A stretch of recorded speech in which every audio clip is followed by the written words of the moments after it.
Welcome back. As Akhila alias Hadia is set to appear before the Supreme Court today in person, the question we are talking about is, if she's married of her own free will, why is the terror angle being brought in? Where does love jihad come in? And that's the question Advaita Kala, Maulana Maqsood Hassan Kasmi posed to you, that she said repeatedly, Akhila has said repeatedly, I married because I wanted to be with Chef in Jahan. There is no money, there is no pressure. Why are you calling it love jihad?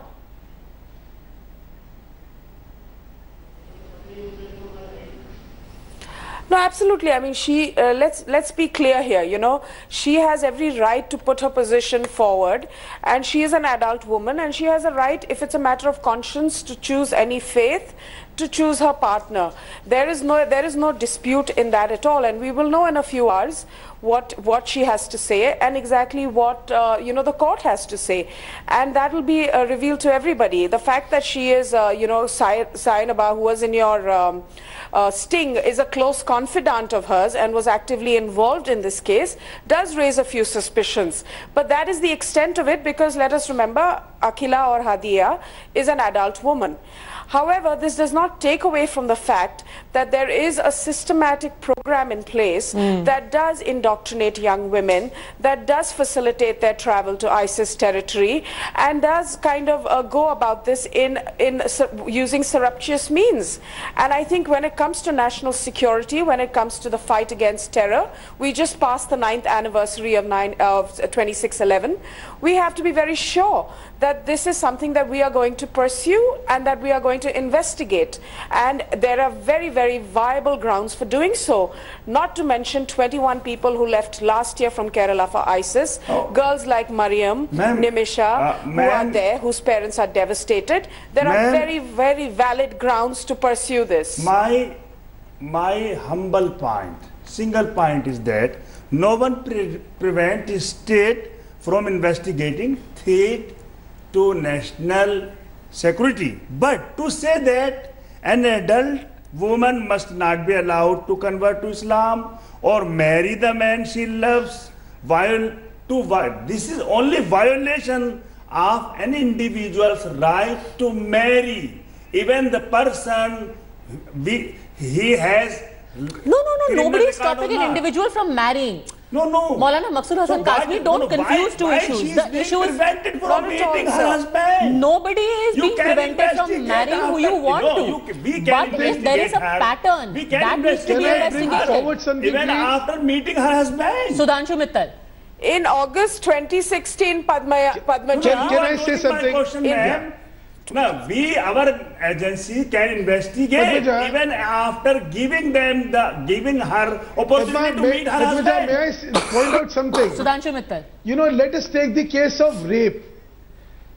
A consent obtained of an adult.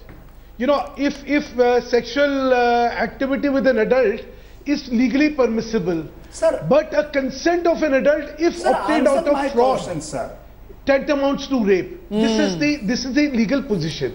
Similarly, nobody is questioning the consent. If it is by consent, somebody is converting, because right to religion is a right to religion. So let her but the consent obtained out of fraud, out of pressure, out of inducement. So these are the angles which are subject matter of criminal investigation. Because here you are not looking at an isolated case. You are looking at a complete pattern. And it is because of the pattern that the High Court of Kerala decided to get this investigated by the NIA. And look at the consequences of this pattern. The consequence of the pattern is that this indoctrination leads to induction by the ISIS for carrying out terrorist activities in India. Now the gravity of the situation must be understood by Maulana. Instead of taking such a parochial, narrow-minded view of the entire matter, the investigation has far serious consequences. And it is because of the seriousness of the issue that the High Court of Kerala decided to ask NIA to investigate. To now say this is political and to attempt politicization should be desisted from. Sir, please, national security is far greater an issue than politicization. Okay, I will answer your question. Maulana Kasmi.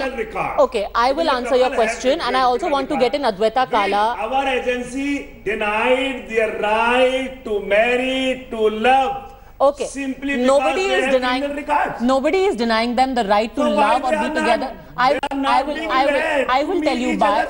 I will tell you why by asking you a counter question. You know the case of Nimisha. Now Nimisha was with her husband.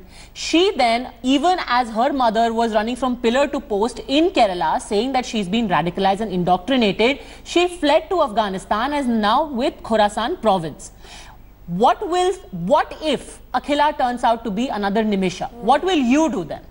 No, that was only... What if she goes back to the custody of her husband and she also leaves the country, which is exactly what her father Ashokan has said, Adwaita? Which is exactly what her father Ashokan has said. That was a different matter. Adwaita, it's exactly the same matter. It's exactly what happened. Both of the couple were converted. She married of her own free will. Either of them not was Muslim before. Let Adwaita answer. Adwaita, you study the case. Please. Maulana ji, we all live in this country. We all know of very successful, genuine interfaith marriages. That is not the point. Please understand that. We all have friends, we all have family who have had those marriages. That is not the issue here. The issue here is very clear. It is not even about like Hindu girls or Muslim girls or Christian girls. Mariam is a Christian girl. Let me also inform you that it was the High Court in Kerala who first used the term love jihad. It was a term that was picked up by the church in Kerala. The church has set up a helpline in Kerala to counter this. So this has been recognized in civil society for a long time now, that this takes place. And now only subsequently has the court taken cognizance, because we have had tragic instances of this passage into ISIS territory, which is really the extreme. And that is why it has been taken up. That is the only reason. It is not working to an agenda. It must be taken from up. falling in love with a person who has criminal records. My simple question is that why we are not letting couple them to meet with each other? Even if they have criminal record, you have space, you can investigate them later. Why are we violating the constitutional right of an individual? Well, that is a very interesting point. You're saying, okay, let them be together. So what if they're going to leave the country and then end up in the ISIS? Then we can keep investigating that. But Professor Vashne, an interesting point that was raised by Maulana Kasmi over here. How is it that so many people have allegedly been converted, but the state police saw absolutely nothing wrong in what was happening? And now you've got people like Nimisha's mother, who's asking to be pleaded in the case because she says, my daughter is gone. I don't even know whether she's dead or alive. If this is a pattern of love jihad, why didn't you see it?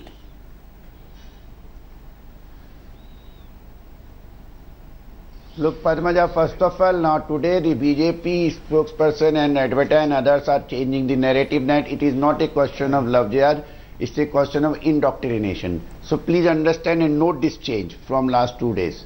When from yesterday night, when the girl said, no, I have married with my choice. Number two, as far as leaving for ISI is concerned, it is not only from Kerala, it is also from Maharashtra, from Madhya Pradesh, from Rajasthan and other states of India.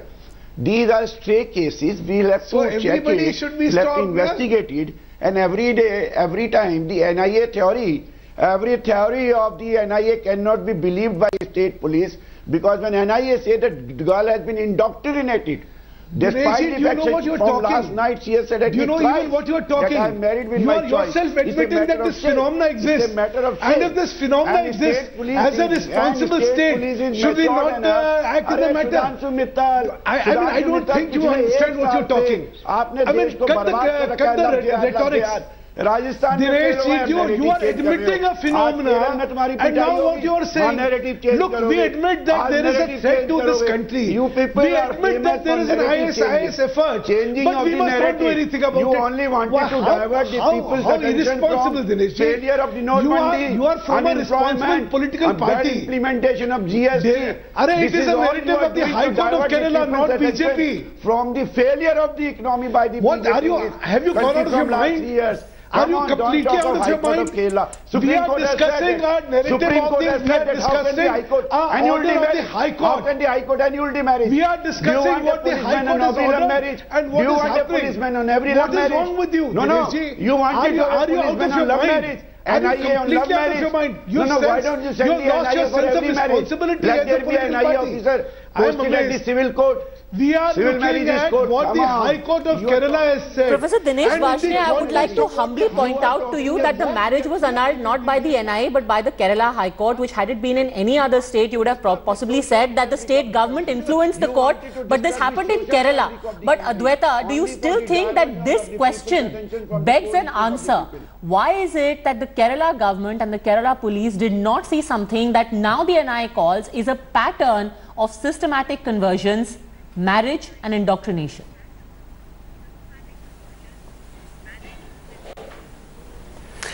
You know, I think civil society has risen up and has kind of taken note of this for many, many years. So I think Professor Varshney should not be too defensive about having a government in Kerala. You know, as far back as 2011, a serving police officer submitted to the High Court his kind of findings in these instances and when it came to forced conversions. This has been going on in Kerala society for a while. There has been a steady radicalization. We saw an exodus last year. I'm afraid we will see more of an exodus. It's important to take stock of this and really to challenge this in a very decisive way. That will require all political parties and all religious fronts to come forward. It is not from the Islamic point of view, it is also from the Hindu point of view. It is also from the Christianity point of view. It is also from the Jew point of view. Radicalization. But at this point we are discussing this. Try to understand. At this point we are discussing this, sir. That we have to stop. Absolutely. At this point we are discussing this. Consensus. So when you only attack the radicalization of the one community, definitely you are subjective. Professor Varshney, who's attacking radicalization of one community? We address radicalization wherever it exists, but because today is the case of Hadia alias Akhila, I think it bears mentioning that today we have to investigate and take a closer look at the functioning of the Popular Front of India, of the Satya Sarani, and what is happening in Kerala and why is the police inactive. But I am out of time, so I will have to wrap up this debate here. This is going to be an important story. It is in the Supreme Court. Akhila is going to be testifying in person before the Supreme Court. Let's see what comes out of there and which way this entire case goes. For the time being, gentlemen, and Adwaita Kala, thank you very much for joining us. Thanks for watching the video. For more such news and updates, please like, share and subscribe to India Today. Also check out our other great videos from our channel. We know you will love to.